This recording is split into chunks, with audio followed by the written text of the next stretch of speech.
विधानसभेचे उपाध्यक्ष अण्णा बनसोडे यांनी दीनानाथ मंगेशकर रुग्णालयाच्या कारभाराची चौकशी करण्याचे आदेश दिल्याचं वृत्त आहे।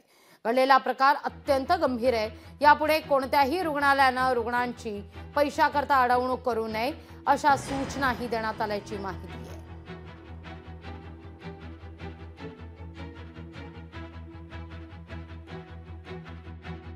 महाराष्ट्रामधील किंवा पुणे जिल्ह्यामधील जेवढे पण हॉस्पिटल असतील त्या हॉस्पिटलला शासनाच्या वतीने सर्व मदत केली जाते। शासनाच्या ज्या काही उपाययोजना असतील त्याचाही फायदा या हॉस्पिटलला दिला जातो। खरं बघितलं तर पैशाच्या अभावी असं पेशंटची हेंडसाळपणा होणं हे चुकीचं आहे।